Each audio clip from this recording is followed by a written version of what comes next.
Jurassic world camp Cretaceous के season 3 में एक ऐसे डायनासोर की झलक दिखाई गई जिसका निर्माण शक्तिशाली कार्नोटोरस, डायनासोरस का किंग टायरानोसोरस रेक्स, तेज धारदार नाखूनों वाला वेलोसिरैप्टर, जहरीले स्कॉर्पियन फिश और पानी तथा जमीन दोनों में जिंदा रहने वाला ट्री फ्रॉग के डीएनए से तैयार हुआ था। ये दिखने में काले रंग का था, जिस कारण अंधेरे में इसे देख पाना मुश्किल था। इसके साथ ही इस हाइब्रिड डायनासोर की आंखें लाल हुआ करती थी, जो इसे दिखने में काफी खतरनाक बनाती थी। इस हाइब्रिड डायनासोर का निर्माण भी पहली बार डॉक्टर हेनरी वू ने किया था, लेकिन इस डायनो को डॉक्टर हेनरी वू के इन्वेंशन में सबसे खास इसलिए बताया जाता है क्योंकि ये डायनासोर सेल्फ रेप्लिकेट करके नया डायनासोर बना सकते थे और इसके शरीर पर लगे स्पाइक्स जहरीले हुआ करते थे, इसलिए ये दूसरे जीवों पर पोर्क्यूपाइन की तरह हमला कर सकते थे। स्कॉर्पियस रेक्स आकार में इंडोमाइनस रेक्स से थोड़ा छोटा परंतु इंडोरैप्टर से थोड़ा बड़े आकार का हुआ करते थे। इस डायनासोर के नाखून भी इंडोरैप्टर की तरह नुकीले पाए जाते थे, इसलिए ये इंडोरैप्टर की तरह कहीं भी चढ़ सकते थे और छिपकर घात लगा सकते थे। पर जो चीज इसे खास बनाती है वो है इसकी इंफ्रारेड विजन, जिसके सहारे ये जीवों की गर्मी से उसे देख पाते थे और रात के वक्त ये काफी डेडली हो जाते थे।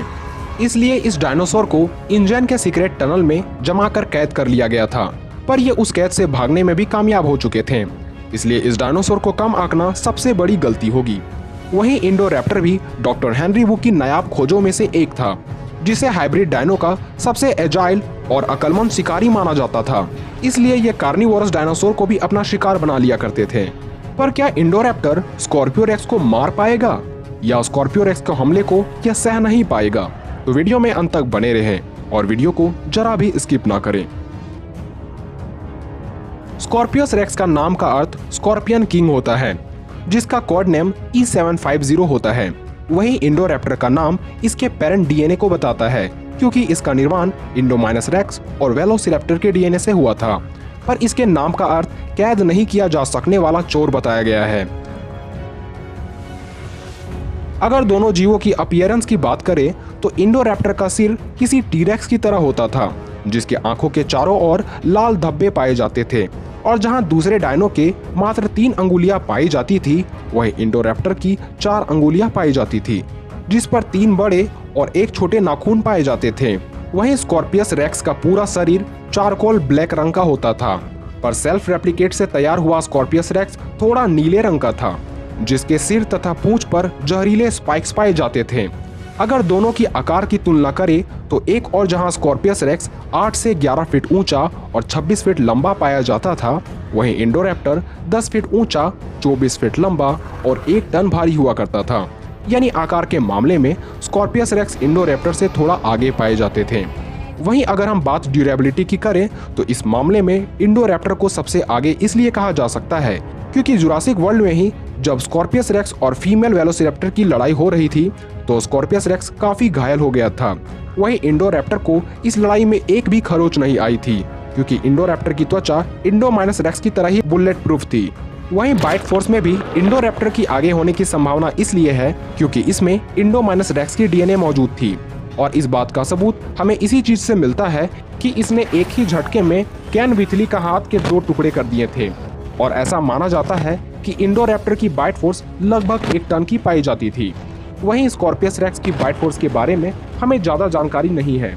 वहीं स्कॉर्पियस रेक्स की बाइट फोर्स के सबूत बहुत कम ही दिखे हैं, इसलिए इसके बाइट फोर्स को बता पाना थोड़ा मुश्किल है।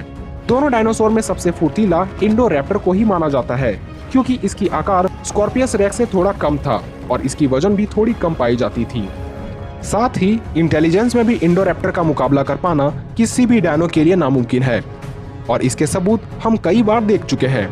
इसलिए जब कभी इन दोनों की लड़ाई होती तो पहले स्कॉर्पियस रेक्स ही इंडोरैप्टर को अपने से छोटा समझकर इस पर हमला करता, पर यह इसकी सबसे बड़ी भूल होती, क्योंकि इंडोरैप्टर उस हमले को डॉज कर लेता और फुर्तीले होने के कारण यह अपने नाखूनों से स्कॉर्पियस रेक्स पर एक हमला कर देता, जिससे स्कॉर्पियस रेक्स को पता चल जाता कि वो इसे कम आंकने की भूल कर रहा है। इसलिए वो अपने जहरीले कांटों से इंडोरैप्टर पर हमला करता, पर इंडोरैप्टर की त्वचा बुलेट प्रूफ होने के कारण या तो वो कांटा उसके त्वचा पर नहीं गड़ता, या फिर वो कांटा गड़ भी जाए फिर भी जहर का असर इस पर नहीं होता, क्योंकि हम मूवी में ही देख चुके हैं कि इंडोरैप्टर पर 2 बेहोशी की सुई लगने के बावजूद भी ये सीधा खड़ा था। इसलिए इन कांटों का भी जहर बेकार हो जाता। पर इंडोरैप्टर के 4 से 5 बार अटैक करने के बाद स्कॉर्पियस रेक्स के हारने की नौबत आ जाती।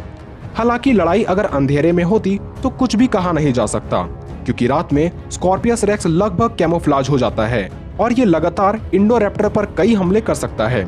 इसलिए इस लड़ाई में इंडोरैप्टर की जीतने के 60% चांसेस है, पर 40% जीतने की उम्मीद स्कॉर्पियस रेक्स की भी है। इस पर आपकी क्या राय है, हमें कमेंट में जरूर लिखें।